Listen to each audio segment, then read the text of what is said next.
ખૂબ આભાર. ઇસ્કોન મેંગલુરુ દ્વારા સંચાલિત ભગવદ્ ગીતા શીખો 18 દિવસ 18 અધ્યાય કોર્સમાં આપ સૌનું હૃદયપૂર્વક સ્વાગત છે. પરમ પૂજ્ય નામાનિષ્ઠાદાસ પ્રભુ એમના માર્ગદર્શનથી, એમની પ્રેરણાથી આપણે બધા સાથે મળી અને આજે 18 દિવસનો જે આપણે કોર્સ છે એની પૂર્ણાહુતિ તરફ આગળ વધી રહ્યા છીએ. આપણે છેલ્લો અધ્યાય 18 જેને કહેવામાં આવે છે ઉપસંહાર. ઉપસંહાર એટલે શું? ગુજરાતીમાં શબ્દ છે ઉપસંહાર. અને 18મા અધ્યાયને એમ કહેવાય છે, આમ તો મોક્ષ સંન્યાસ યોગ કે છે, ત્યાગની પૂર્ણતા. ઉપસંહાર કે છે. ઉપસંહાર કોને કહેવાય? ગુજરાતી શબ્દ સારાંશ અથવા કમ્પ્લીશન. નિચોડ બી કહેવાય ને પ્રભુ. નિચોડ પણ સાર કહેવાય. સાર પણ કહેવાય.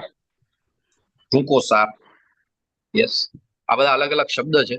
ઉપસંહારની વ્યાખ્યા પણ ઇન શોર્ટ કે આખું અત્યાર સુધીનું આપણે જે કંઈ પણ સ્ટડી કર્યું એનું એક સમરી અથવા તો એનું નિચોડ આઈ થિંક પરફેક્ટ શબ્દ છે એના માટે. એનો નિચોડ શું છે? નિષ્કર્ષ. આ બધા સરસ મજાના બધા ગુજરાતી શબ્દ છે, નિષ્કર્ષ ને નિચોડ. એ આપણે આજે જોવાના છે. એટલે મે બી જો અત્યાર સુધી આપણે 17 અધ્યાયમાં પણ ક્યારેક કોઈ અધ્યાય મિસ કરી ગયા હોઈએ અને મે બી ચાલે, તમે રેકોર્ડિંગ જોઈ લીધું હોય યુટ્યુબમાં, પણ આજનો અધ્યાય છે ધેટ ઇઝ વેરી ઇમ્પોર્ટન્ટ. અને ભગવદ્ ગીતાનું કમ્પ્લીશન છે અધ્યાય 18. તો યસ પ્રભુ, સ્લાઇડ શેર તમે કરી શકશો? અમરીશ પ્રભુ, હરે કૃષ્ણ.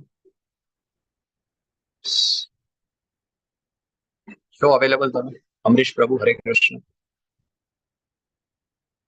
હરે કૃષ્ણ પ્રભુજી, કરી આપો. Thank you. 17મા અધ્યાયના અંતમાં છેલ્લે આપણે જોયું હતું એક શબ્દ આવ્યો હતો જે શાસ્ત્રોમાંથી લીધેલો છે, હરિઓમ તત્સત. હરિઓમ તત્સત.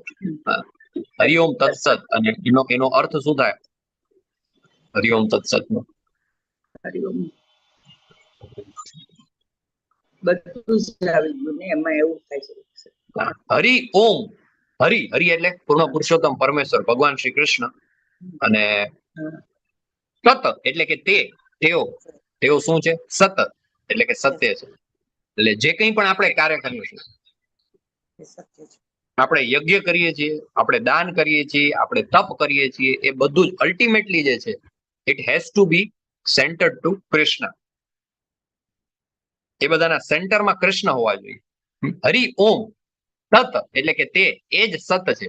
એના સિવાયનું કંઈ પણ હોય તો એ સત નથી. યસ, તો એ ખૂબ જ ઇમ્પોર્ટન્ટ છે કે આપણે એ જાણી શકીએ કે હરિ ઓમ તત સત. અને શાસ્ત્રો, મારો અવાજ આવે છે ને બરાબર પ્રભુ? હરે કૃષ્ણ. હા પ્રભુજી. આવે છે. ઓકે, તો એ હરિ ઓમ તત સત, એ તત એ જે છે એ સત્ય છે. અને પછી અને એના સિવાયનું જે કંઈ પણ છે એ અસત છે. બરાબર. તો શ્રી રાધા ગોવિંદના ચરણમાં વંદન કરી અને આપણે શરૂઆત કરીએ આજના ક્લાસની. શ્રી રાધા ગોવિંદ કી જય, નરસિંહ દેવ કી જય, ગૌર નિતાય કી જય. Shrimad Bhagavad Gita introductory course based on the teachings of His Divine Grace, Krishna Kripamurti, Om Vishnupad Paramhans Parivrajkacharya, Ashtodarshad, Shri Srimad Abhayachanarvind Bhaktivedanta Swami Srila Prabhupada ki jai. Arjuna ઉવાચ. પહેલા શ્લોકમાં શું કહે છે? સંન્યાસસ્ય મહાબાહો તત્વમિચ્છામિ વેદિતુમ ત્યાગસ્ય ચ ઋષિકેશ પૃથક કેશી નિષૂદન. અર્જુને કહ્યું, હે મહાબાહો, હું સંન્યાસનો ઉદ્દેશ્ય જાણવા ઈચ્છું છું, અને હે કેશી નિષૂદન, હે ઋષિકેશ, હું ત્યાગમય જીવન વિશે પણ જાણવા ઈચ્છું છું. કેટલા અલગ અલગ નામથી ભગવાન બોલાવે છે અર્જુનજીને અહીંયા પહેલા શ્લોકમાં? એનીબડી? મહાબાહુ, કેશીની સુદન અને ઋષિકેશ અને મહાબાહુ. ઋષિકેશ.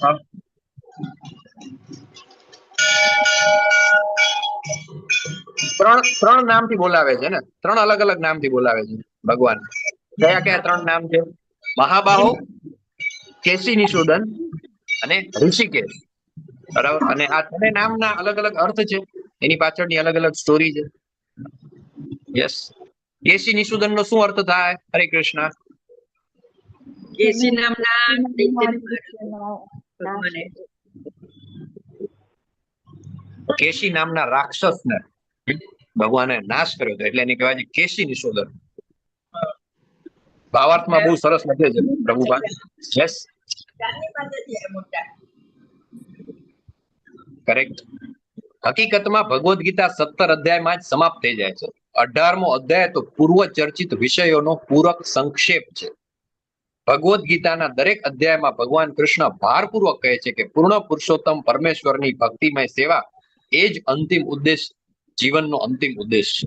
એ જ વિષયને આ 18મા અધ્યાયમાં જ્ઞાનના પરમ ગુહ્ય માર્ગ તરીકે સંક્ષેપમાં કહેવામાં આવ્યો છે. યસ પ્રભુ, નેક્સ્ટ કરજો.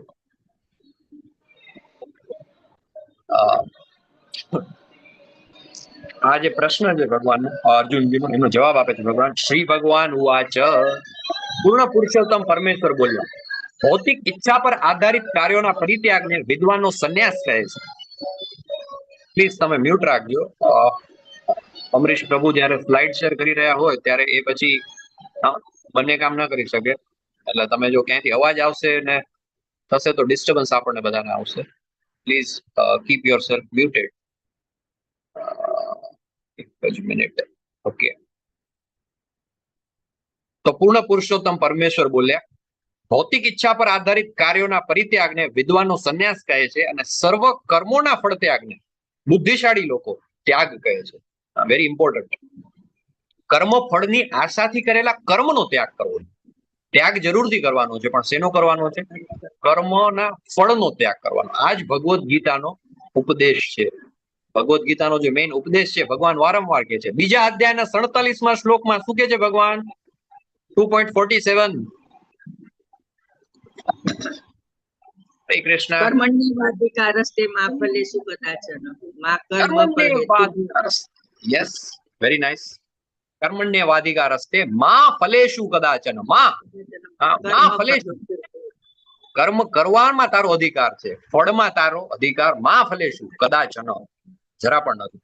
અહીં ભગવાન 18.2 માં પણ કહે છે કે ભૌતિક ઈચ્છા પર આધારિત કાર્યોના પરિત્યાગને વિદ્વાનનો સંન્યાસ કહે છે અને સર્વ કર્મોના ફળ ત્યાગને બુદ્ધિશાળી લોકો છે શું કહે છે? ત્યાગ કહે છે. અમરીશ પ્રભુ બીજા ડિવાઇસ થી જોડાયેલા છે, બધાને મ્યુટ કરવા માટે. હરી બોલ. Very nice. Very difficult. હા પ્રભુ, 4 ડિવાઇસ. હું પોતે 2-3 ડિવાઇસ થી જોડાયેલો છું. Trying to adjust.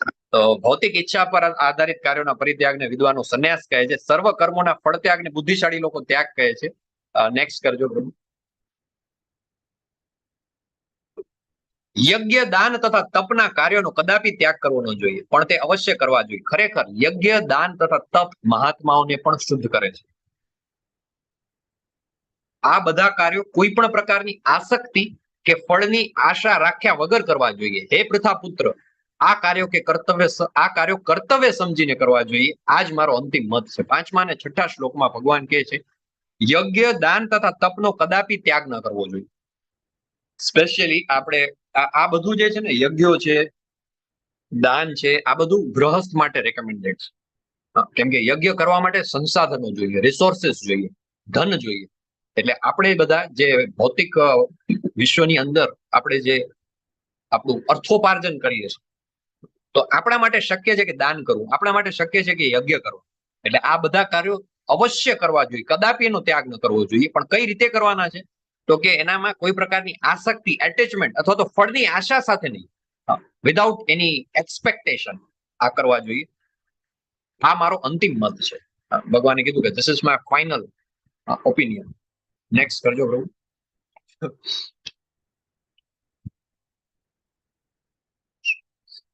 નિર્દિષ્ટ કર્તવ્યોને કદાપી ત્યજવા ન જોઈએ. જો કોઈ મનુષ્ય મોહવશ પોતાના નિયત કર્તવ્યોને ત્યજી દે છે તો આવા ત્યાગને તામસી કહેવામાં આવે છે. જે મનુષ્ય નિયત કર્મોને કષ્ટપ્રદ સમજીને શારીરિક ક્લેશના ભયથી ત્યજી દે છે તેને માટે કહેવાય છે કે તેણે આ ત્યાગ રજોગુણ દ્વારા કર્યો છે. આમ કરવાથી ત્યાગનું ફળ નથી મળતું. અગત્યનું છે સમજવું.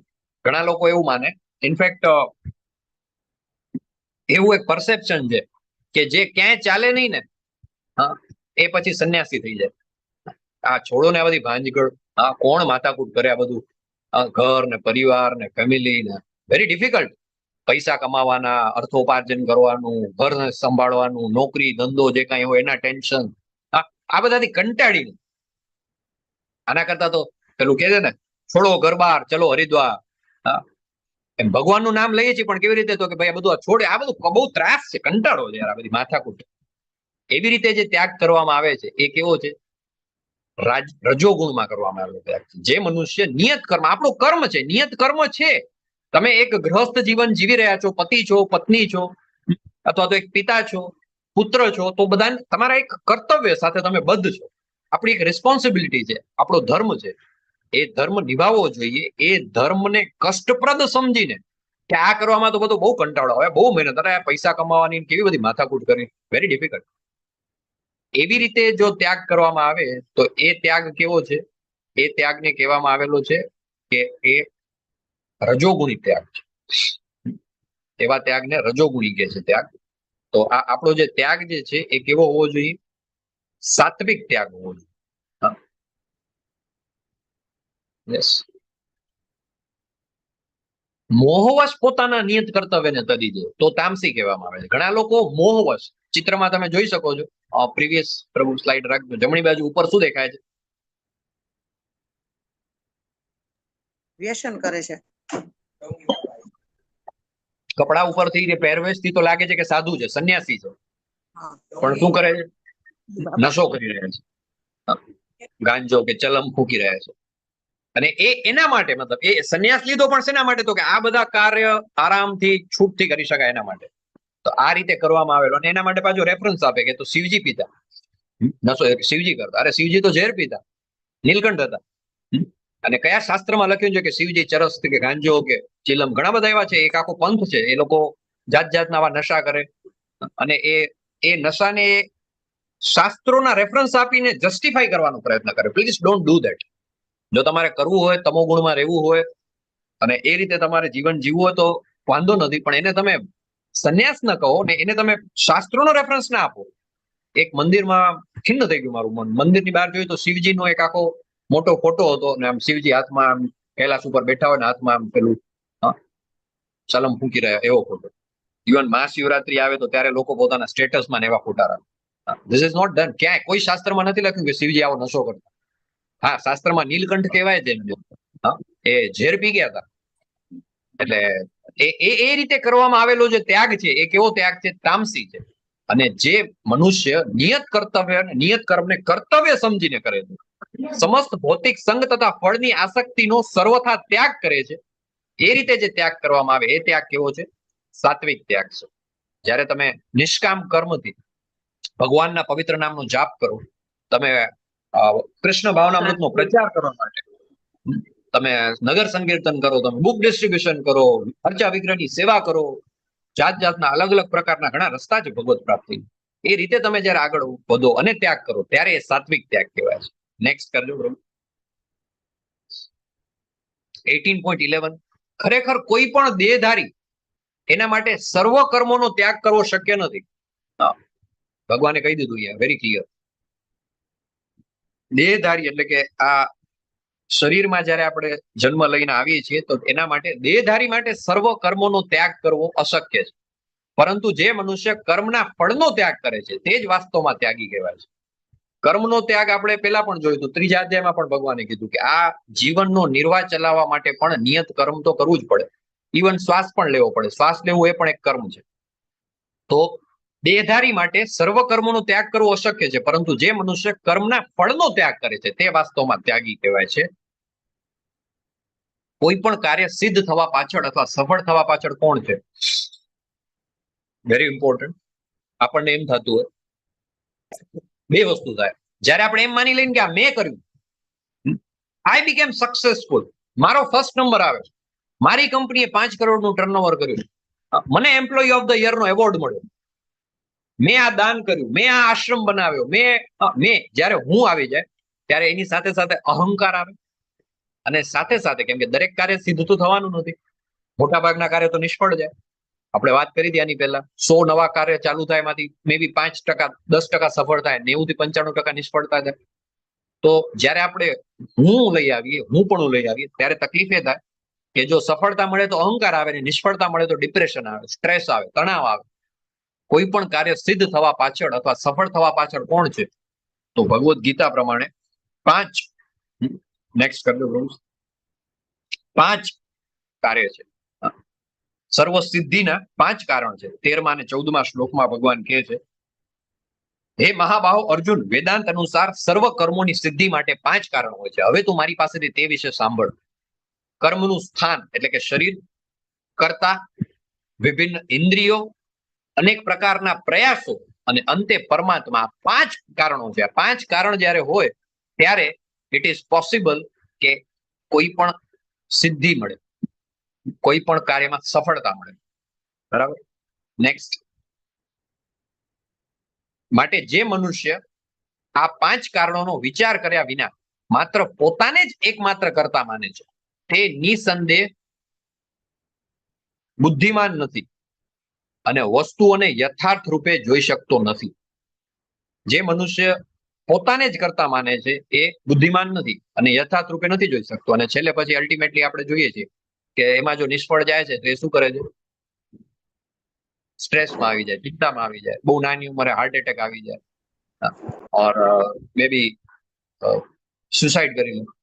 આ બધું થાય એનું કારણ શું છે? કે પોતાને કર્તા માને છે. કર્તાના પણ પ્રકાર છે. જે મનુષ્ય ભૌતિક ગુણોના સંસર્ગથી રહિત, અહંકાર વગર, ધૈર્ય તથા ઉત્સાહપૂર્વક પોતાના કર્મ કરે છે અને સફળતા કે નિષ્ફળતામાં અવિચલિત રહે છે, તે સાત્વિક કર્તા કહેવાય છે. બરાબર. શ્રીલા પ્રભુપાદ પોતાનું આખું જીવન 70 વર્ષની ઉંમર સુધી એમણે સખત મહેનત કરી અને શાસ્ત્રોનું, શ્રીમદ ભગવદ્ ગીતા, શ્રીમદ ભાગવતમ મહાપુરાણ, આપણા બધા જે ગ્રંથો છે પ્રાચીન, એનું ભાષાંતર કર્યું. રોજના મે બી 20 કલાક, 22 કલાક સુધી પોતાના જીવનનો સમય છે માત્ર 2 થી 4 કલાકની ઊંઘ લેતા. અને સાત્વિક કરતા, સફળતા કે નિષ્ફળતામાં અવિચલિત રહે છે. 70 યર્સ સુધી there was no, ભૌતિક વિશ્વમાં જોઈએ એવી કોઈ મોટી સફળતા નથી મળી, પણ તેમ છતાં અહંકાર વગર, ધૈર્ય તથા ઉત્સાહપૂર્વક પોતાનું કર્મ કરે છે. એને કેવો કહેવાય? સાત્વિક કરતા. પછી જે કરતા કર્મ તથા કર્મફળમાં આસક્તિ રાખી ફળો ભોગવવાની ઈચ્છા રાખે છે, તથા જે લોભી, હંમેશા ઈર્ષ્યા કરનાર, અપવિત્ર તથા સુખ દુઃખથી વિચલિત થનાર હોય છે, તે રાજસી અર્થાત રજોગુણી કહેવાય છે. જે કંઈ પણ કર્મ કરે પણ છેલ્લે અલ્ટિમેટલી એને એમાંથી શું રિઝલ્ટ મળશે એના ઉપર જ એની ડિપેન્ડન્સી હોય. અને લોભી હોય, હજી વધારે જોઈએ છે, ઈર્ષ્યા કરે કોઈની, અપવિત્ર તથા સુખ દુઃખથી વિચલિત થનારો હોય, એને રાજસી અથવા રજોગુણી કહેવાય. અને છેલ્લે અલ્ટિમેટલી તમો ગુણમાં જે હોય, કર્તા જે છે એ તમો ગુણમાં પણ હોય. તો તમો ગુણનો કર્તા છે કેવો હોય? શાસ્ત્રની આજ્ઞા વિરુદ્ધ કર્મ કરે, ભૌતિકતાવાદી, જિદ્દી, કપટી તથા અન્ય લોકોનું અપમાન કરવામાં કાબેલ હોય અને સદા આળસુ, ખિન્ન તથા કામ કરવામાં નાહક ઢીલ કરનાર હોય, તે તમોગુણી કહેવાય. તો આ કર્તાના પ્રકાર થઈ ગયા. શાસ્ત્રની આજ્ઞાની વિરુદ્ધ જે કર્મ કરે છે. પછી બુદ્ધિના પ્રકાર છે. હે પાર્થ, જે સમજણ દ્વારા મનુષ્ય જાણી શકે કે શું કરવા યોગ્ય છે અને શું કરવા યોગ્ય નથી, શેનો ભય રાખવો જોઈએ, શેનાથી ભય પામવું ન જોઈએ, શું બંધન કરતા છે, શું મુક્તિ આપનાર છે, તે સત્વગુણમાં રહેલી બુદ્ધિ. જે બુદ્ધિ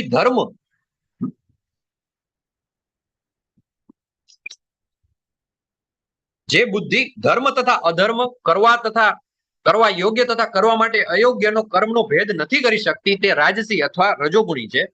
અને જે બુદ્ધિ મોહ તથા અંધકારને વશ થઈ અધર્મને ધર્મ તથા ધર્મને અધર્મ માને છે અને હંમેશા અવળી દિશામાં પ્રયાસ કરે છે, તે હે પાર્થ તામસી બુદ્ધિ છે. ચિત્રમાં દેખાઈ રહ્યું છે, સેલ્ફ એક્સપ્લેનેટરી છે. ધર્મના નામે લોકોની હત્યા કરવી, એમનો સંહાર કરો અને પાછું એમ માનવું કે આ તો ધર્મ છે, એ કેવી છે? તામસી બુદ્ધિ. આવું કોઈ ધર્મમાં નથી લખ્યું. અને જો ધર્મમાં ક્યાંય લખ્યું હોય તો we have to think about that, what ધર્મ ટુ ફોલો. જે અધર્મને ધર્મ અને ધર્મને અધર્મ માને છે અને અવળી દિશામાં પ્રયાસ કરે છે, તે તામસી બુદ્ધિ છે. પછી આવે છે જે હે પૃથા પુત્ર, જે અતૂટ છે, જેને યોગાભ્યાસ દ્વારા અચળ રહીને ધારણ કરાય છે અને એ રીતે જે મન, પ્રાણ તથા ઇન્દ્રિયના કાર્યોને નિયંત્રણમાં રાખે છે, તે ધૃતિ સાત્વિક કહેવાય છે. હવે સુખના પ્રકાર આવે છે 37મા શ્લોકમાં.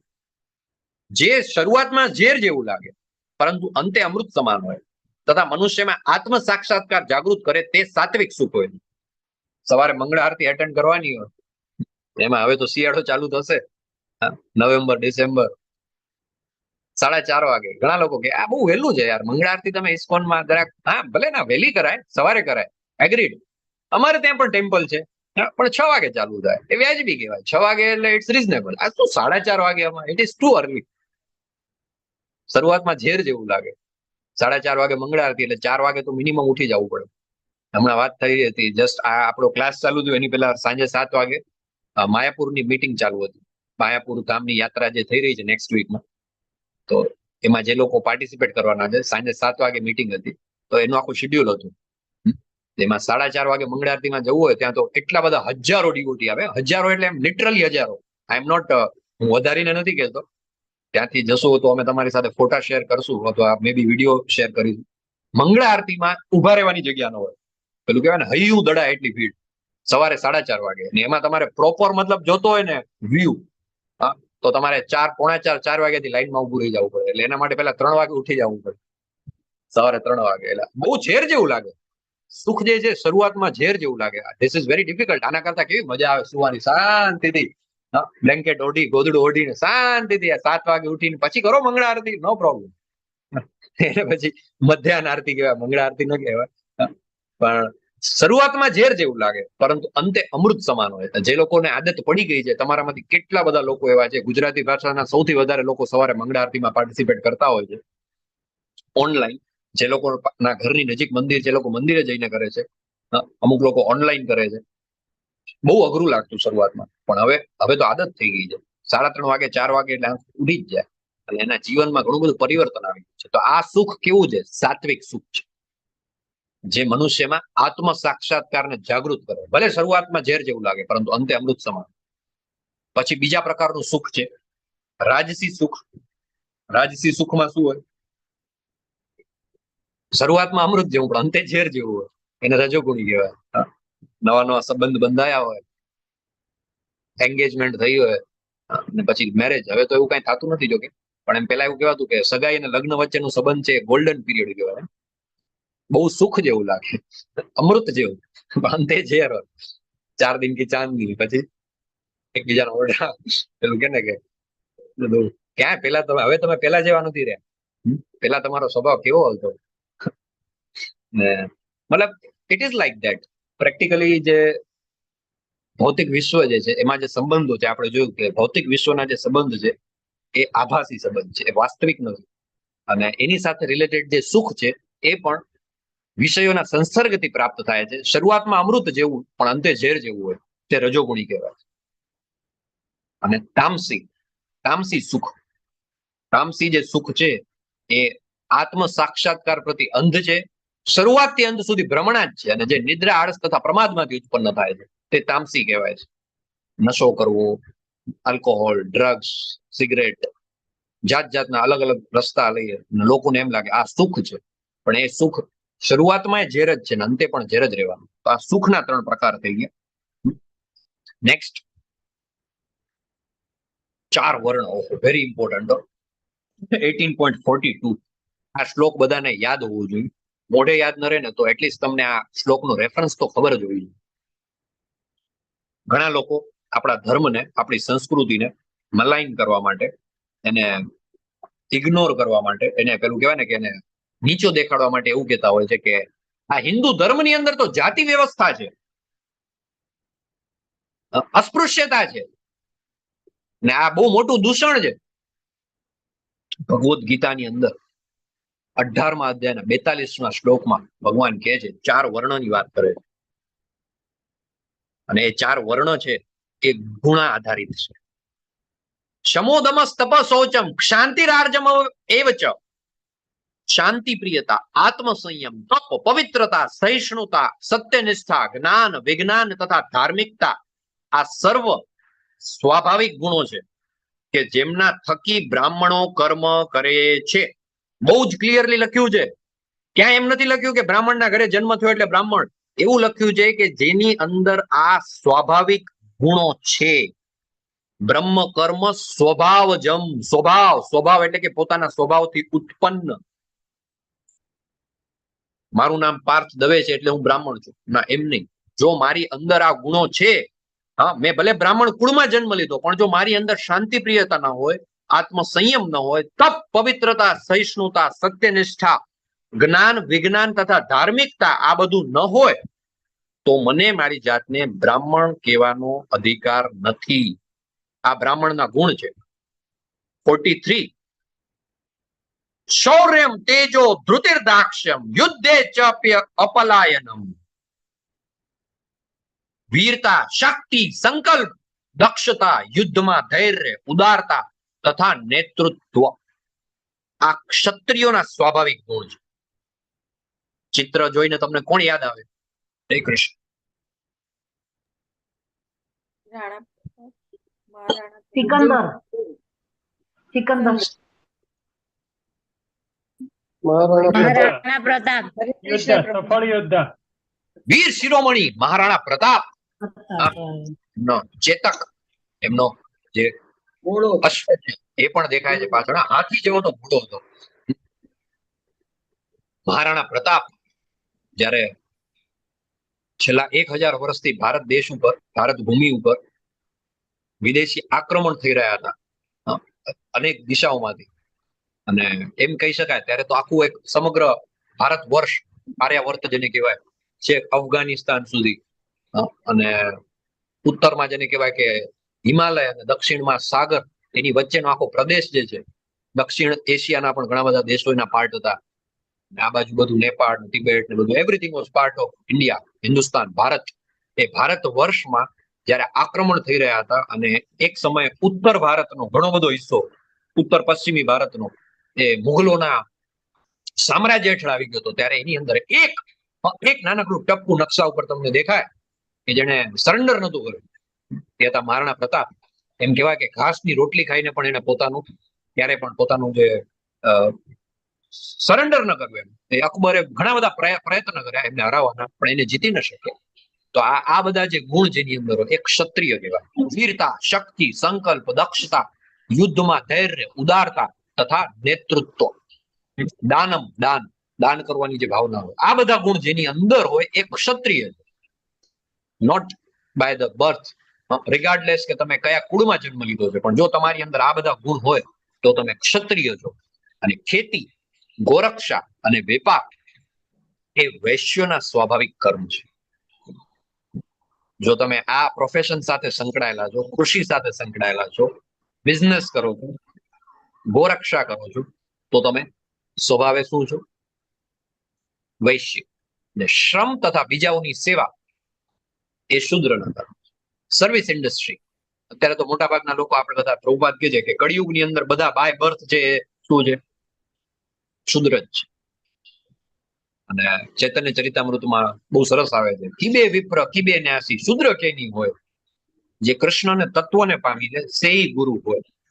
પછી ચાલે જન્મથી તમે બ્રાહ્મણ હો, ક્ષત્રિય હો, વૈશ્ય હોય, શૂદ્ર હો, સંન્યાસી હો, પણ તમારો જે કર્મ જે છે એના આધારે તમે ઉચ્ચ જે વર્ણ છે એના તરફ જઈ શકો. અત્યારે સર્વિસ ઇન્ડસ્ટ્રીમાં તમે મોટા ભાગના લોકો જોબ કરતા હોય, જોબ એટલે સર્વિસ, સર્વિસ એટલે સેવા, સેવા એટલે એ શૂદ્રનું કર્મ છે. પછી તમે ભલે ને કંપનીના સીઈઓ હો, પણ જો તમે સર્વિસ ઇન્ડસ્ટ્રીમાં છો તો તમે શૂદ્ર છો. બિઝનેસ કરી રહ્યા છો, ખેતી કે ગોરક્ષા કરો છો તો તમે વૈશ્ય છો. તમે લીડરશિપમાં છો, ક્યાં તમે નેતૃત્વ કરો છો, તમે બોર્ડર ઉપર જઈને લડો છો, તમે પોલીસ ઓફિસર છો, સોલ્જર છો, તો તમે ક્ષત્રિય છો. અને જો તમે જ્ઞાન અને ધાર્મિકતા, જ્ઞાન, વિજ્ઞાન, સહિષ્ણુતા, સત્યનિષ્ઠા આ બધા ગુણો તમારામાં છે, તમારું પ્રોફેશન છે ક્યાંક એની સાથે સંકળાયેલું છે, તો તમે બ્રાહ્મણ છો. એટલે આજ પછી કોઈ પણ તમને આવી અને એમ કહી જાય કે હિન્દુ ધર્મમાં તો બધી જાતિના આધારે ભેદભાવ થાય છે અને અસ્પૃશ્યતા છે, અને ભગવદ્ ગીતા 18.42, 43 ને 44 ખુલ્લું આમ માથે મારવાનું કે આ શાસ્ત્રની અંદર વર્ણન છે કે કઈ રીતે જે બધા કર્મ છે નક્કી થાય છે. ખૂબ જ અગત્યનું. અને આગળ કે છે ભગવાન કે દરેક મનુષ્ય પોતપોતાના કર્મના ગુણોનું પાલન કરીને પૂર્ણતા પામવાની છે. ફરીથી અગેન 45મા શ્લોકમાં એમ નથી કહેતા કે પોતાના જન્મના ગુણોનું પાલન કરી, પોતાના કર્મના ગુણોનું પાલન કરીને પૂર્ણતા પામવાની છે. હવે આ કેવી રીતે કરી શકાય તે મારી પાસેથી સાંભળો. 46મા શ્લોકમાં કહે છે જે જીવ માત્રનું ઉદ્ભવ સ્થાન છે અને જે સર્વવ્યાપી છે, ચાર વર્ણમાંથી કોણ ભગવાનના શરણે જઈ શકે? જે જીવ માત્રનું ઉદ્ભવ સ્થાન છે, જે સર્વવ્યાપી છે, તે ભગવાનની ઉપાસના કરી મનુષ્ય પોતાના નિયત કર્મો કરતો રહીને પૂર્ણત્વ પ્રાપ્ત કરી શકે છે. તમે ઇસ્કોનના કોઈ પણ ટેમ્પલમાં જાઓ, એના જે પૂજારી હોય એ બાય બર્થ નક્કી નથી થતા. તમે કદાચ ઇન્ક્વાયરી કરો ને તો એ જે તમારા નજીકના ઇસ્કોન મંદિરમાં જે પૂજારી છે એ પૂર્વાશ્રમમાં કદાચ વૈશ્ય પણ હોય, બાય બર્થ કદાચ શુદ્ર પણ હોય, ડઝન્ટ મેટર. એને એક આખી ભક્તિમય સાધનાની એક આખી સીડી છે એ ચડવાની છે. એને એની બધી પરીક્ષાઓ પાસ કરવાની છે. એને બ્રાહ્મણ દીક્ષા લેવાની છે. એની આખી સ્ટેપ બાય સ્ટેપ પ્રોસેસ છે. પેલા એ હરિનામ દીક્ષા લે, પછી બ્રાહ્મણ દીક્ષા લે, ગાયત્રી દીક્ષા લે, અને કોને આપવામાં આવે? રિગાર્ડલેસ યોર બર્થ, કાસ્ટ, ક્રીડ, તમને એ દીક્ષા આપવામાં આવે. એ ક્યાંય એમાં જાતિ વ્યવસ્થા નથી કે ત્યાં પૂજારી છે બ્રાહ્મણ જ હશે. હા, બ્રાહ્મણ હશે, પણ કેવો? એ જન્મથી નહીં, કર્મથી જે બ્રાહ્મણ છે. અને 18.46 ના રેફરન્સ ઉપર છે કે 4 વર્ણમાંથી કોણ ભગવાનના શરણે જઈ શકે? કે જે પોતાના નિયત કર્મો કરતો રહી ભગવાનની ઉપાસના કરે, એ પૂર્ણત્વ પ્રાપ્ત કરી શકે. અને શ્રેયાન સ્વધર્મો વિગુણ, અન્ય કોઈના સ્વધર્મ રૂપ કર્મને સ્વીકારી તેને સારી રીતે કરવા કરતા પોતાના નિયત સ્વધર્મ રૂપ કર્મને કરતા રહેવું વધારે સારું છે. ભલે પછી તે ક્ષતિયુક્ત રીતે કરવામાં આવતું, પોતાના સ્વભાવ પ્રમાણેનું નિર્દિષ્ટ કર્મ કદાપી પ્રાપ્તિ પ્રભાવિત થતું નથી. અત્યારે તો જમાનો એવો છે કે બધાને બીજા જેવા બનવું છે, પોતાના જેવું નથી બનવું, બીજાના જેવું. સોશિયલ મીડિયા ઉપર આપણે બધાના ફોટોગ્રાફ્સ જોઈએ, કોઈકની એક્ટિવિટીઝ જોઈએ, આપણને એમ થાય મારે એ લેવું છે, મારે એ કરવું છે. જે બીજા કરે છે એ કરવું છે, પણ આપણું જે નિયત કર્તવ્ય કર્મ છે એ આપણે કરવાનું છે. ચિત્રમાં તમને દેખાય છે અત્યારની આપણી આખી એજ્યુકેશન સિસ્ટમ અને જે બધું છે એ આવું જ છે કંઈક. For a fair selection, everybody has to take the same exam. Please climb that tree. એક પરીક્ષા લેવામાં આવે છે. કઈ પરીક્ષા? તો કે સામે જો બધા ઉભા છે, એક પક્ષી છે, એક વાંદરું છે, એક પેંગ્વિન છે, હાથી છે, માછલી છે, સીલ છે અને કૂતરું છે. અને બધાની એક જ પરીક્ષા. શું? તો કે ઝાડ ઉપર ચડી બતાવો. જે ઝાડ ઉપર ચડી બતાવે એ પાસ, બાકી બધા ફેલ. આમાંથી ઝાડ ઉપર કોણ ચડી શકે ફટાફટ? દેખાય છે તમને? વાંદરો. મે બી પક્ષી ઉડીને પાંખ પકડાવીને પહોંચી જાય, અથવા વાંદરું કુદાકુદ કરીને પહોંચી જાય. માછલી તો બિચારી ફેલ. કેમ? તો કે હું તો ઝાડ ઉપર ના ચડી શકું. હાથી કે મને કયો સૂંઢથી ઉખાડી દો તો ઝાડ ઉખાડી દઉં, પણ ચડી ન શકું. પેંગ્વિન તો બિચારું ઉભું જ ન રહી શકે. તો એ અત્યારે સિસ્ટમ એવી છે કે આપણે બધાને પેલું કહેવાય ને એક લાકડી હાંકીએ છીએ, બધા એક. ના, એવું નથી. સ્વધર્મ, પોતાનો ધર્મ જે છે, દરેક વસ્તુની અંદર પોતાની એક ક્વોલિટી છે, પોતાના ગુણો છે, પોતાના કર્મ છે, એના રિલેટેડ સ્પેસિફિક કર્મ કરવું. ભલે એ કર્મ કરવામાં ક્ષતિ હોય, ભલે એ કર્મ કરવામાં મિસ્ટેક થાય, નો પ્રોબ્લેમ. પોતાના સ્વભાવ પ્રમાણેનું નિર્દિષ્ટ કર્મ કદાપી પાપથી પ્રભાવિત થતું નથી. અને જેવી રીતે અગ્નિ ધુમાડાથી આવૃત હોય, તેવી રીતે દરેક પ્રયાસ કોઈક દોષથી આવૃત હોય છે. માટે હે અર્જુન, મનુષ્યએ સ્વભાવજન્ય કર્મનો ત્યાગ કરવો જોઈએ નહીં, ભલે તે દોષોથી ભરપૂર હોય. નેક્સ્ટ લેજો પ્રભુ. અને હવે ધીમે ધીમે આપણે સાવ અંત તરફ આવી રહ્યા છીએ. મે બી આજે 9 વાગ્યાની બદલે થોડોક તમારો વધારો સમય લઈશ, પણ આપણે આજે પૂરું કરીએ છીએ. 18.54 18મા અધ્યાયના 54મા શ્લોકમાં કહે છે, બ્રહ્મભૂત પ્રસન્નાત્મા ન શોચતી ન કાંક્ષતી સમઃ સર્વેષુ ભૂતેષુ મદ ભક્તિમ લભતે પરા. આ પ્રમાણે જે દિવ્ય અવસ્થામાં રહેલો હોય તે તરત જ પરમ બ્રહ્મની અનુભૂતિ કરે છે અને પૂર્ણપણે આનંદમય બને છે. તે કદાપી શોક કરતો નથી, કશાયની કામના પણ કરતો નથી. તે જીવ માત્ર પર સંભાવ રાખે છે. તે અવસ્થામાં તે મારી શુદ્ધ ભક્તિ પામે છે. ભગવાનનો ભક્ત કેવો હોય? ન શોચતી ન કાંક્ષતી. કોઈ શોક નથી કરતો, કશાની કામના નથી કરતો. હિઝ હોલીનેસ જયપતાકા સ્વામીજી ગુરુ મહારાજ, બાય બર્થ એમનું નામ હતું ગોર્ડન જોન એડમંડ. 1949માં યુએસ ની અંદર બહુ જ કુલીન કુળમાં એમનો જન્મ થયો. એમના પેરેન્ટ્સ, ગ્રાન્ડ પેરેન્ટ્સ બધા, is coming from multi millionaire family. અત્યારે 74 યર્સની એજ. ગુરુ મહારાજને તમે બધા જોયા છે ફોટોગ્રાફમાં, વિડીયોમાં. લાસ્ટ ટાઈમ મેં શેર કર્યા હતા ઓક્ટોબરમાં, અમે જયારે એમના દર્શનનો લાવો મળ્યો. અત્યારે એમના શરીર પર એમને પેરાલાઇઝ છે. એક તરફ પેરાલિસિસનો એટેક આવી ચુક્યો છે, સ્કિન કેન્સર છે, લીવર ટ્રાન્સપ્લાન્ટ, કિડની ટ્રાન્સપ્લાન્ટ, જાત જાતની કેટલી એમની પરિસ્થિતિ, શારીરિક પરિસ્થિતિ ચેલેન્જિંગ છે, વ્હીલચેરમાં જ છે.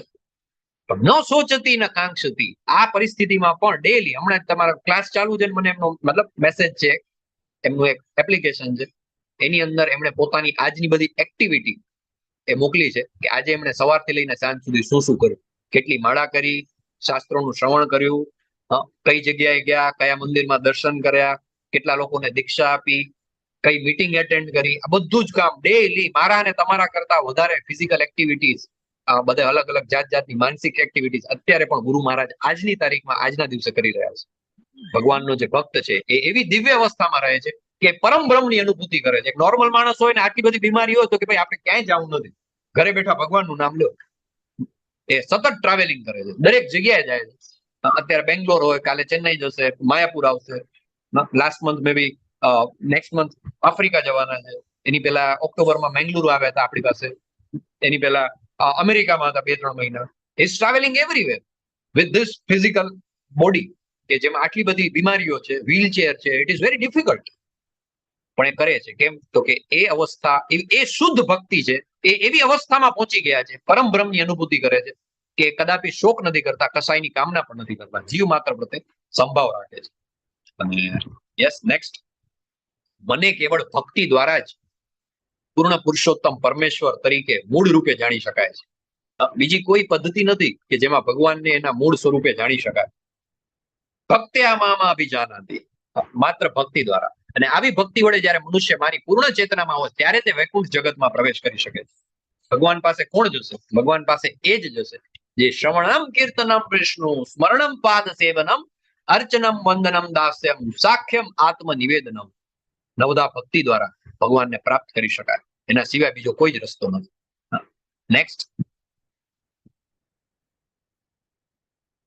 નેક્સ્ટ કરજો. અને ભગવાનને પ્રાપ્ત કરવા હોય તો ભગવાનની અંદર, એ ભક્તિમાં અંદર ડૂબવું પડે. ગોલોક ધામની જે ટિકિટ છે એ બતાવી છે. ટિકિટ શું છે? તો છે ભક્તિ.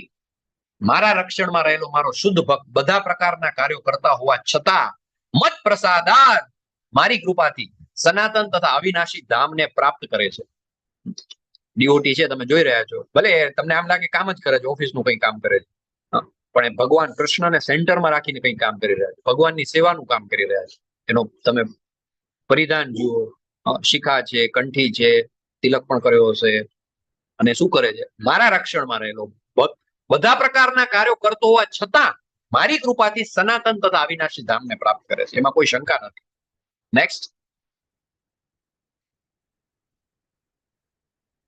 જો તું મારામાં ચિત્તવાળો થઈશ તો તું મારી કૃપાથી મત પ્રસાદાત, ફરીથી આવ્યો પ્રસાદ, પ્રસાદનો અર્થ થાય કૃપા. મારી કૃપાથી બદ્ધ જીવનના સર્વ વિઘ્નોને ઓળંગી જઈશ. પરંતુ જો મિથ્યા અહંકાર વસ્તુ આવી ચેતનામાં કાર્ય કરીશ નહીં અને મારી વાત સાંભળીશ નહીં તો તું નષ્ટ થઈ જઈશ. 58માં શ્લોકમાં ભગવાન કહે છે, જો ભગવાન આપણી સાથે હોય ને તો મોટામાં મોટો તેષામ અહમ સમુદ્રતા મૃત્યુ સંસાર સાગરાત, મોટામાં મોટો મહાસાગર હોય ને તો પણ આપણે પાર કરી જઈએ. અને જો ભગવાનની કૃપા ન હોય તો એક નાનકડું એવું ખાબોચિયું હોય અથવા તો એક ગાયના ખરી જેટલી જગ્યા હોય એને પણ આપણે ક્રોસ ન કરી શકીએ. જો ભગવાનમાં આપણું ચિત્ત હશે તો એમની કૃપાથી બધા જ વિઘ્નોને આપણે ઓળંગી જઈશું. નેક્સ્ટ કરજો પ્રભુ. નેક્સ્ટ, હરે કૃષ્ણ. તેષામ અહમ સમુદ્રતા મૃત્યુ સંસાર સાગરાત. રોજ સવારે આપણે ઉઠી બે હાથ ઊંચા કરીને એક વખત ભગવાનની શરણે જવાનું. હે કૃષ્ણ કરુણા સિંધુ દીનબંધુ જગતપતિ. યસ. 61, ઈશ્વર સર્વભૂતાનામ હૃદય અર્જુન તિષ્ઠતિ. હે અર્જુન, પરમેશ્વર જીવ માત્રના હૃદયમાં વસે છે. ભૌતિક શક્તિના બનેલા યંત્ર પર આરૂઢ થયેલા સર્વ જીવોને પોતાની માયાથી ભ્રમણ કરાવી રહ્યા છે. ભગવાન છે દરેકના, આપણે જોયું ઉપદ્રષ્ટા અનુમંતા, બધાના હૃદયમાં છે. પરમાત્મા સ્વરૂપે બિરાજમાન છે અને બે કામ કરે છે. કયા બે કામ કરે છે?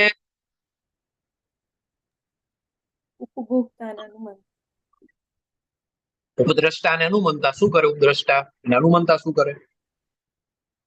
એ જોવાનું કામ. ઓબ્ઝર્વર અને પરમિટર. ઉપદ્રષ્ટા છે એ જોવે, સાક્ષી ભાવે જોવે. અને હા, અને અનુમંતા એટલે કે પરમિશન આપે. તો ઉપદ્રષ્ટા અનુમંતા રૂપે ભગવાન છે જીવ માત્રના હૃદયમાં વસે છે અને આ યંત્ર પર આરૂઢ થયેલા સર્વ જીવોને પોતાની માયાથી ભ્રમણ કરાવી રહ્યા છે. નેક્સ્ટ. અને હવે આપણે સાવ એન્ડ તરફ આવી રહ્યા છીએ. સાવ એન્ડ મતલબ મે બી છેલ્લી 10-15 minute 20 minute, but now ultimate જેને કહેવાય ને ક્લાઇમેક્સ, ટોચ ઉપર આપણે જઈ રહ્યા છીએ. નેક્સ્ટ કરજો પ્રભુ. ભગવાન કહે છે કે આ જે જ્ઞાન છે એ કેવું છે જે મેં તને આપ્યું. હે ભારત, સર્વથા સંપૂર્ણપણે તેમની શરણે જા, તેમની કૃપાથી તું પરમ શાંતિ તથા સર્વોપરી સનાતન પ્રાપ્ત કરીશ, સનાતન ધામ પ્રાપ્ત કરીશ. અને આ પ્રમાણે 63માં શ્લોકમાં ભગવાન કહે છે મેં તને ગુહ્યતમ જ્ઞાન વિશે સમજૂતી આપી છે. આ વિશે પૂરું મનન કર અને પછી શું કર? નેક્સ્ટ સ્લાઇડ લેજો. યથેચ્છસી તથા કુરુ. 63માં શ્લોકમાં ભગવાન કહે છે આ પ્રમાણે મેં તને ગુહ્યતમ જ્ઞાન વિશે સમજૂતી આપી, આ વિશે પૂરું મનન કર અને પછી તારી જેવી ઈચ્છા હોય એમ કર. તારે જેમ કરવું હોય એમ. તારે જેમ કરવું એમ કર. નેક્સ્ટ સ્લાઇડ લેજો. એક શિક્ષક જે હોય કેવા હોય? આ 63મો શ્લોક છે, ટોટલ 78 શ્લોક છે, હવે ખાલી 15 શ્લોક છે. અને ઓલમોસ્ટ હવે ભગવાને જે બોલવાનું હતું ને એ બોલવાનું પૂરું થાય છે. છેલ્લા 4-5 શ્લોક છે જે ભગવાન બોલે છે અને છેલ્લે ભગવાને કહી દીધું યથેચ્છસી તથા કુરુ. 3 શબ્દમાં આખી ભગવદ્ ગીતાનો સાર કહી દીધો. યથેચ્છસી તથા કુરુ, તારે જે કરવું તે કર. નેક્સ્ટ લેજો પ્રભુ. હરે કૃષ્ણ. અમરીશ પ્રભુ.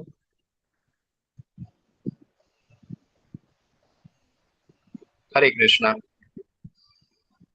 કોન્ટેક્ટ કપાઈ ગયો લાગે છે પ્રભુજી. આવ્યો.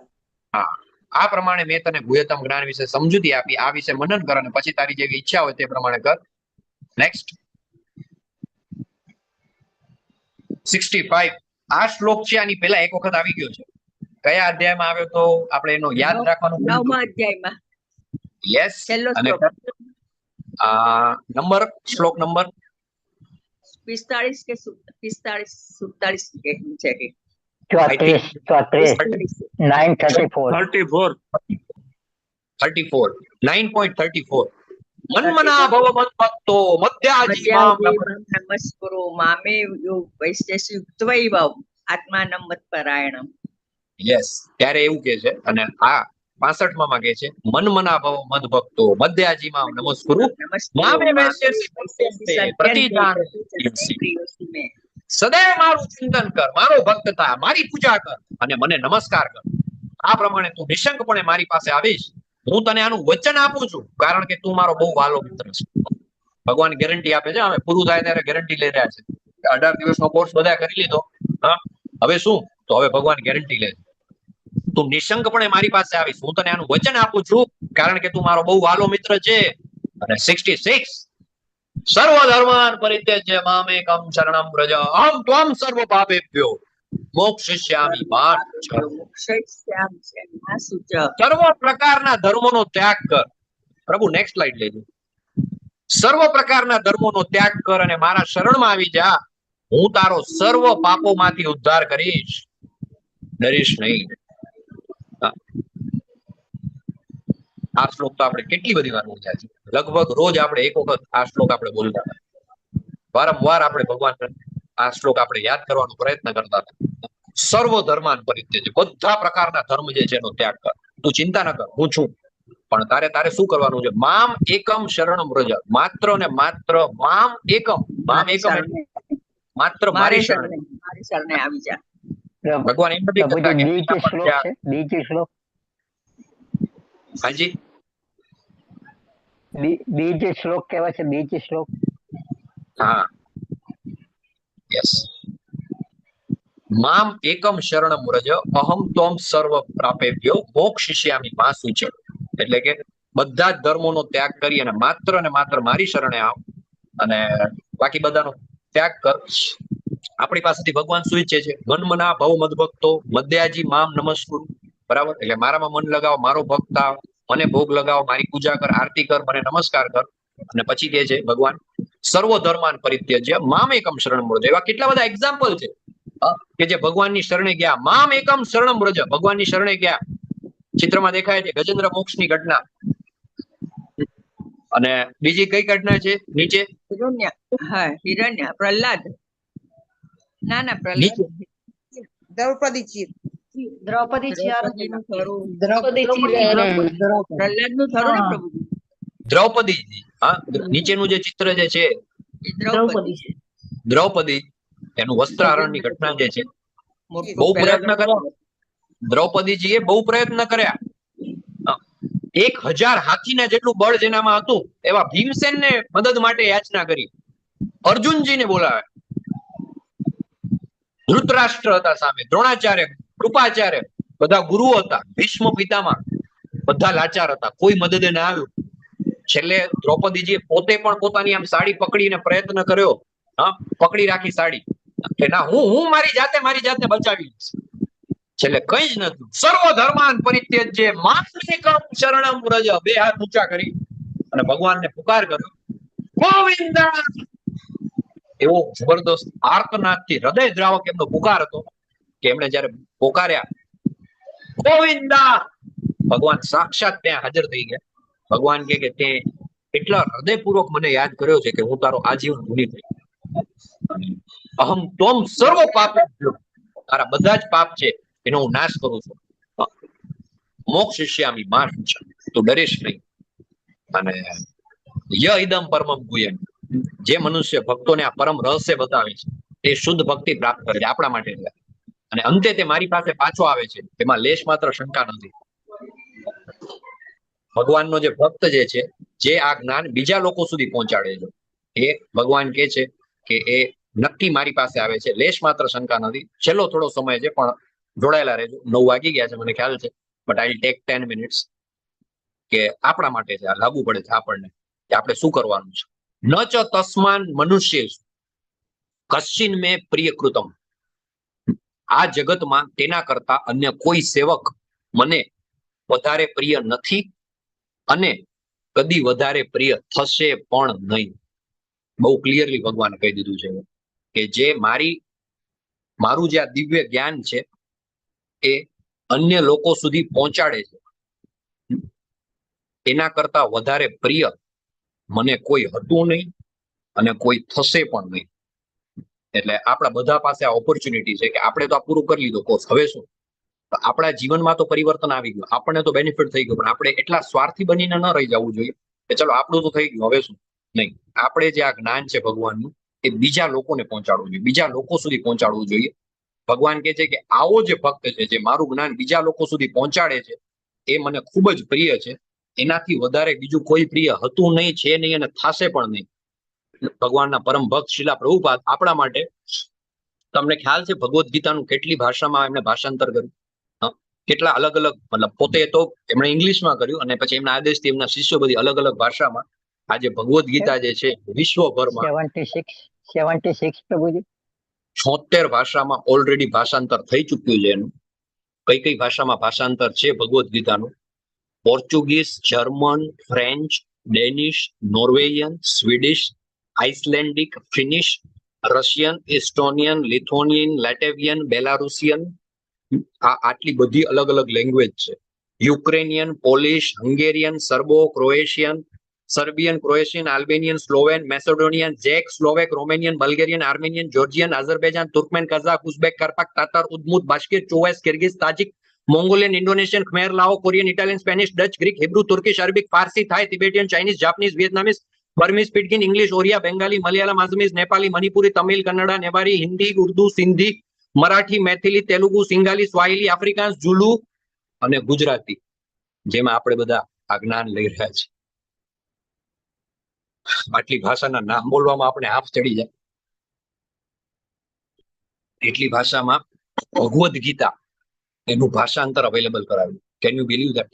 આજે વિશ્વના તમે કોઈ પણ ખૂણામાં જાઓ તો ભગવદ્ ગીતાનો ક્લાસ ચાલે છે સવારે.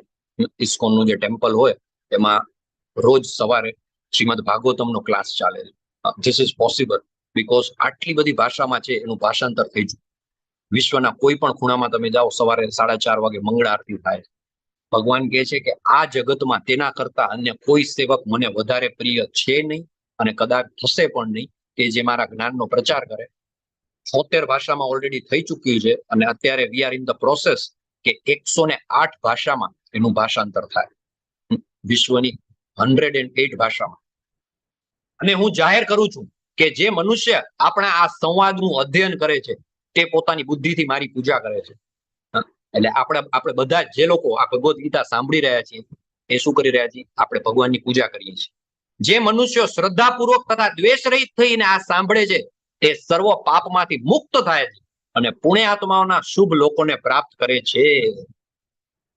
તમારા બધાની ગોલોકધામની ટિકિટ છે એ પાકી. ભગવાને કહી દીધું, જે શ્રદ્ધાપૂર્વક દ્વેષ રહિત થઈ આ સાંભળે છે તે સર્વ પાપમાંથી મુક્ત થાય છે. જગદીશ પટેલજી, દીપા ગોહિલજી, ઈલા સોનીજી, મહેશ કાપડિયાજી, શરદ વ્યાસજી, આ બધાની ટિકિટ પાકી. કલ્પેશ પરમારજી, કુલદીપ ચૌહાણજી, મોહનસિંહ બારિયાજી, સુલોચના શુક્લાજી, ધ્રુતિ પટેલજી, પિનલજી, જગદીશભાઈ, પ્રતિમા શાહજી, અમિતા જયસ્વાલજી, હિના મેવાડાજી, પૂર્વીજી, બાપુશ્રી અમરસિંહજી, મોહનસિંહ બારિયાજી, મીનાબેન ગજ્જરજી, કલ્પના મેવાડાજી, આ બધાની ગોલોકધામની ટિકિટ કન્ફર્મ છે એવું ભગવાને કહી દીધું 18ના અધ્યાયના 71માં શ્લોકમાં, કે જે શ્રદ્ધાપૂર્વક તથા દ્વેષ રહિત થઈને સાંભળે છે તે સર્વ પાપમાંથી મુક્ત થાય છે અને પુણ્યાત્માઓના શુભ લોકોને પ્રાપ્ત કરે છે. અને 73માં શ્લોકમાં અર્જુનજી કહે છે, નષ્ટો મોહ સ્મૃતિર્લબ્ધા ત્વત્પ્રસાદાન મયાચ્યુત સ્થિતોસ્મિ ગત સંદેહ કરીષ્યે વચનમ તવ.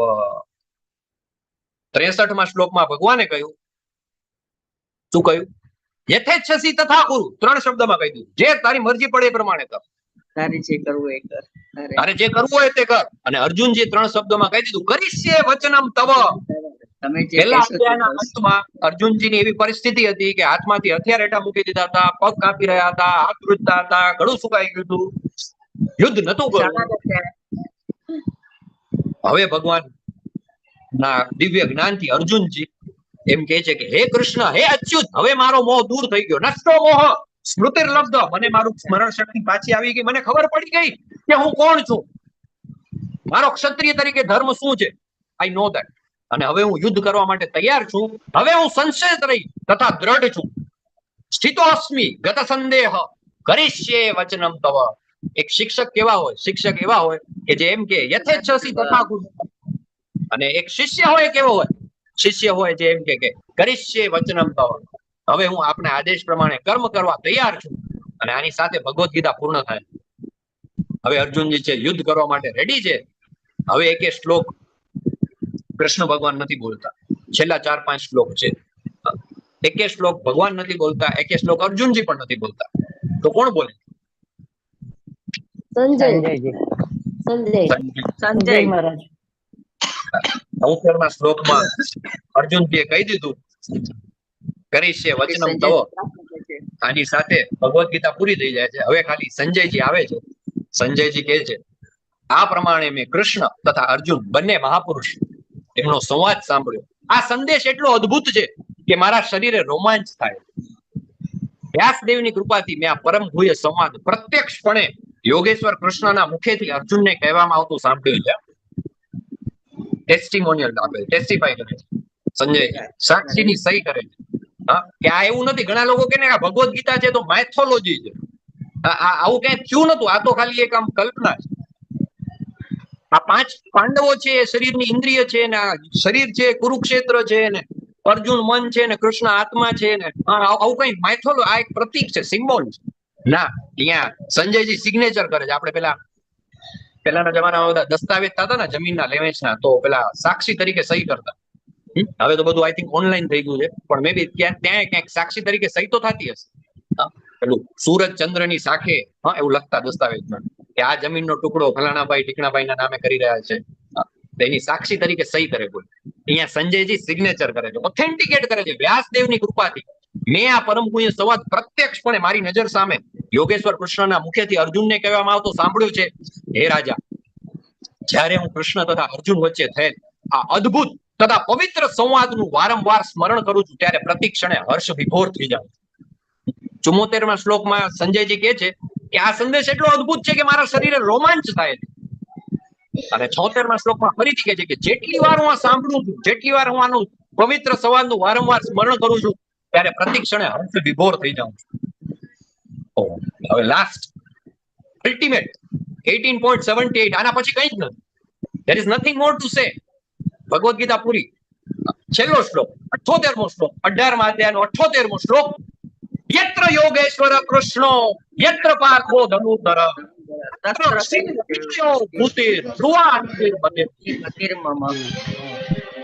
જ્યાં યોગેશ્વર કૃષ્ણ છે અને જ્યાં ધનુર્ધર અર્જુન છે, ત્યાં ઐશ્વર્ય, વિજય, અસાધારણ શક્તિ તેમજ નીતિ તથા નીતિ પણ નિશ્ચિતપણે રહે છે, તેવો મારો મત. આનાથી શ્રેષ્ઠ નોલેજ દુનિયામાં કઈ જ નથી. આ એવું જ્ઞાન છે, એવું પરમપૂર્ય જ્ઞાન છે કે એને જાણ્યા પછી બીજું કઈ જાણવાનું બાકી રહેતું નથી. પોતું મારી દો. અને એ જ્ઞાન જે છે, એ જ્ઞાન પ્રાપ્ત કર્યા પછી શું થાય છે? એ પ્રાપ્ત કર્યા પછી આપણા જીવનમાં there is nothing more to know. એમ કહેવાય ને કે આ મોમેન્ટે આપણું પૂરું થઈ જાય ને જીવન તોય ચાલે, કેમ કે હવે કઈ બીજું જાણવા જેવું કે બાકી નથી રહ્યું. યત્ર યોગેશ્વરો કૃષ્ણો યત્ર પાર્થો ધનુર્ધર તત્ર શ્રીર વિજયો ભૂતિ ધ્રુવા નીતિર્મમ. જ્યાં યોગેશ્વર કૃષ્ણ, જ્યાં ધનુર્ધર અર્જુન હોય ત્યાં ઐશ્વર્ય. આ બધું તો આવવાનું જ છે. વિજય, આ ભૌતિક વિશ્વમાં જે બધું મળવાનું છે તો મળવાનું જ છે. ઇનડાયરેક્ટલી અહીંયા સંજયજી એવું કહી દીધું કે આ યુદ્ધમાં કોની જીત થવાની છે, કોનો વિજય થશે. હા, કહી દીધું ધૃતરાષ્ટ્રને. શું કીધું? કે જ્યાં યોગેશ્વર કૃષ્ણ છે, જ્યાં ધનુર્ધર અર્જુન છે, ત્યાં ઐશ્વર્ય, વિજય, શક્તિ તેમજ નીતિ પણ નિશ્ચિતપણે રહે છે. એટલે પાંડવોનો વિજય થશે એ ક્લેરિટી અહીંયા જ આવી ગઈ. અને લાઈફ લેસન, જો કૃષ્ણ તમારી સાથે હોય તો તમે જીવનમાં હંમેશા જીતી જશો. ભગવદ્ ગીતાનું સૌથી મોટું ટેક અવે આપણે આ 18 દિવસમાં જે લીધું, સૌથી પહેલું, આપણે કોણ છીએ?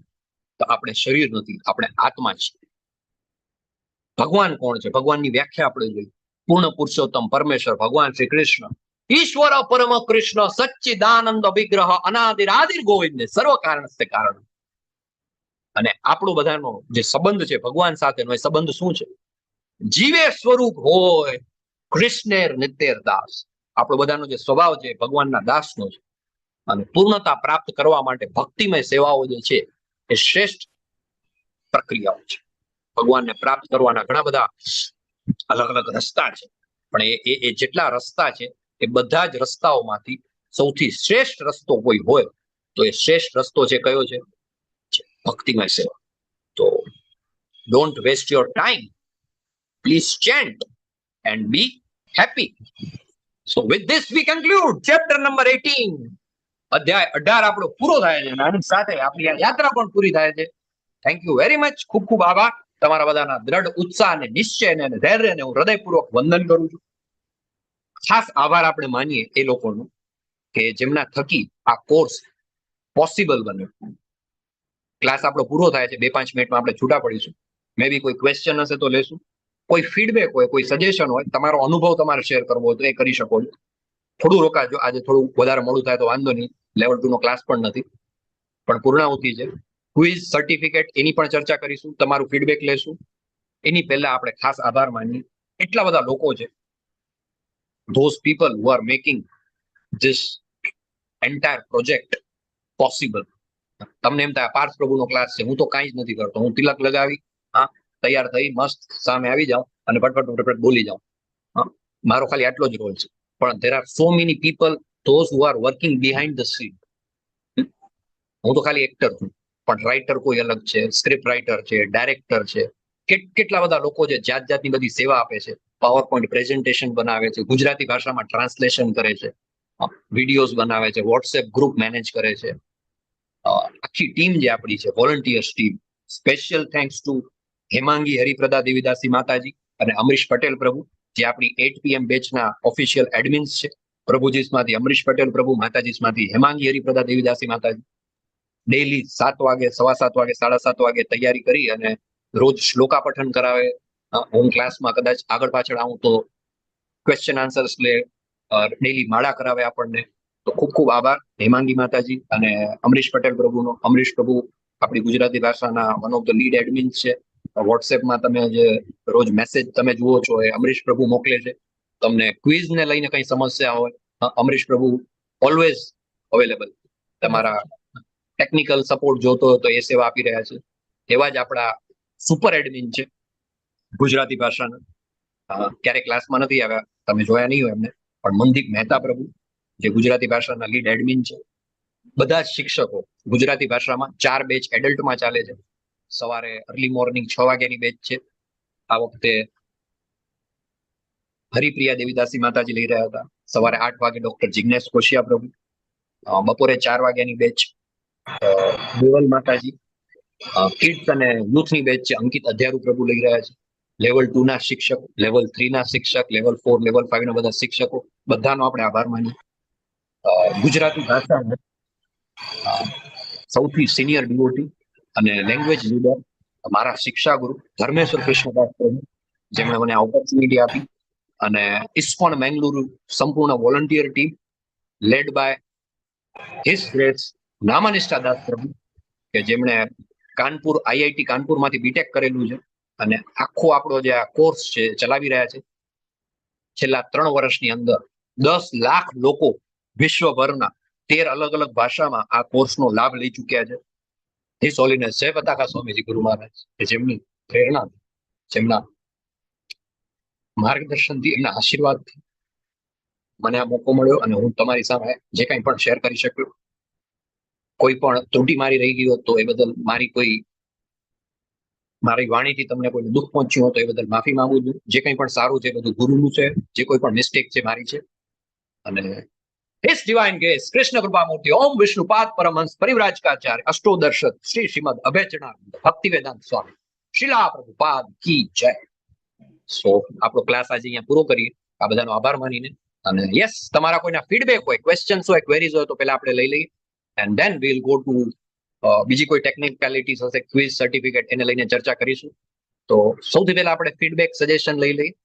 કોઈને કંઈ પોતાનો અનુભવ શેર કરવો હોય અથવા તો કોઈ સજેશન આપવું હોય કે આ કોર્સને કઈ રીતે વધારે સારો બનાવી શકાય, તો તમારો હાથ છે, હેન્ડ છે, રેસ કરી શકો છો. યસ, મીનાબેન ગજ્જરજી, હરે કૃષ્ણ.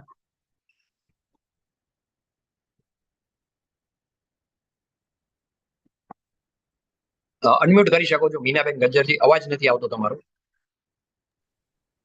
ખૂબ પ્રભુ ખૂબ mute આભાર રાખ- તમારો. હા, જી. તમારો ખૂબ ખૂબ આભાર અમને જે આ જ્ઞાન આપ્યું તે માટે પ્રભુજી દંડવત પ્રણામ. અને લેવલ 2 માં આગળ જવા માટે હવે સર્ટિફિકેટ ને આગળ જવા માટે હવે ગાઈડન્સ આપો કે શું કરીએ. ચોક્કસ માતાજી, આગળ વધીએ. Sure, definitely. અમરીશ પ્રભુ છે, છેલ્લે આપણે હમણાં તમને પ્રોસેસ બતાવશે સર્ટિફિકેટની, કોઈનું બાકી રહી હા. ગયું હતું. અને all glories to Srila Prabhupada. Level 2 માં જવા માટે ક્વિઝ આપી, સર્ટિફિકેટ લઈ, અને લેવલ 2 નું લિંક હશે. પ્રભુ, લિંક અત્યારે તમે શેર કરશો લેવલ 2? ચેટ હા. બોક્સમાં પણ મૂકી છે, ગ્રુપમાં પણ મૂકી છે. તમે યસ એના પર ક્લિક કરશો એટલે ફોર્મ ખુલશે. ફોર્મ ની અંદર 2 ઓપ્શન આવશે, એક જી. પ્રી ભક્તિ એક ભક્તિ સદાચાર. તો તમારે બંને વારાફરતી સિલેક્ટ કરીને બંને ગ્રુપ જોઈન કરવાના છે. જી. ઓકે. ભક્તિ લેવલ સદાચાર 2 છે ના વીક છે, ખાલી ફ્રાઈડે ના 1 કલાકનો ક્લાસ હશે, જેમાં તમને વૈષ્ણવ એટિકેટ્સ ને એના વિશે શીખવાડવામાં આવશે. જેમાં કોઈ ક્વેશ્ચન આન્સર કેવું નહીં હોય, કોઈ હાજરીનું માપદંડ કેવું નહીં હોય, બરાબર. જ્યારે તમારે લેવલ 3 માં જવું હોય તો તમારે લેવલ 2 પ્રી ભક્તિ શાસ્ત્રી છે એ કરવાનું રહેશે. એની અંદર તમારે નિયમિત હાજરી આપવાની રહેશે. એસાઇનમેન્ટ જેમ અમે ક્વિઝ તમે આપો છો એમ ત્યાં પણ ક્વિઝ આપવાની રહેશે. આની અંદર મલ્ટિપલ ચોઇસ ટાઈપનું હતું કે કેબીસી ટાઈપનું, પણ ત્યાં તમારે થોડાક શબ્દો છે એ રીતની ક્વિઝ આન્સર હશે. એ આપીને એનું સર્ટિફિકેટ મેળવવાનું રહેશે અને એના પછી તમે L3 માં જઈ શકશો. એટલે તમે બંને ગ્રુપ જોઈન્ટ કરો એવો અમારો ખાસ આગ્રહ છે. ભલે અત્યારે તમે સર્ટિફિકેટ ના મેળવ્યું હોય પણ છતાંય તમે અત્યારે ગ્રુપ જોઈન કરી લો અને 2-3 દિવસની અંદર તમે ક્વિઝ પૂરી કરીને આપી શકો છો, લઈ ના, શકો છો. મારી ક્વિઝ પૂરી થઈ ગઈ છે પ્રભુજી. બરાબર. આ તો પ્રોબ્લેમ ક્યાં આવે છે? એ મેં નથી જોયું. ક્વિઝ તો મારી પૂરી થઈ ગઈ છે. તો યુ એટલે હેવ કમ્પ્લીટેડ ધ ક્વિઝ એવું લખ્યું ને, તો કમ્પ્લીટ લખ્યું છે એના પર ક્લિક કરશો ને એટલે સર્ટિફિકેટ ડાઉનલોડ થશે. ઓકે, સારું સારું. ચાલો, થેન્ક યુ. છતાં ખ્યાલ ના આવે તો મારો કોન્ટેક્ટ કરી લેજો, તમને ત્યાં સર્ટિફિકેટ ડાઉનલોડ કરી આપીશ.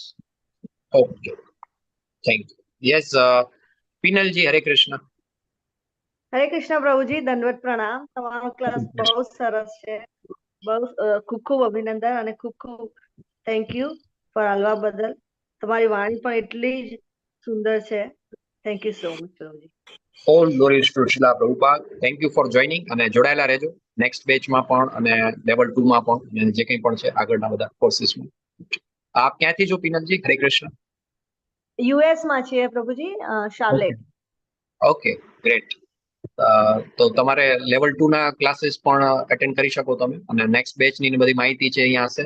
મારો નંબર પણ ચેટ બોક્સમાં છે. કોઈ પણ આગળ ગાઈડન્સ કે જોતું હોય તો will continue. Yes, thank you. બીજા કોઈ? ક્વેશ્ચન ક્વેરીઝ ન હોય તો વાઇન્ડ અપ કરીશું. યસ, ચાલો.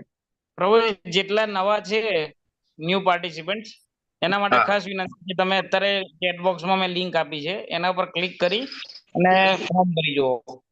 ના ભરાતું હોય તો તમે કહો તો અમે આગળ વ્યવસ્થા કરીએ. L2 જોઈન્ટ કરી લો તમે ખાસ. યસ. ચેટ બોક્સ ની અંદર લિંક મૂકેલી જ છે, છતાં ફરી વખત મૂકું છું. અને ગ્રુપમાં તો મૂકેલી જ છે, એના પર ટચ કરશો એટલે ફોર્મ ખુલશે, ગૂગલ ફોર્મ. સાથે સાથે તમે કરી જ શકો છો.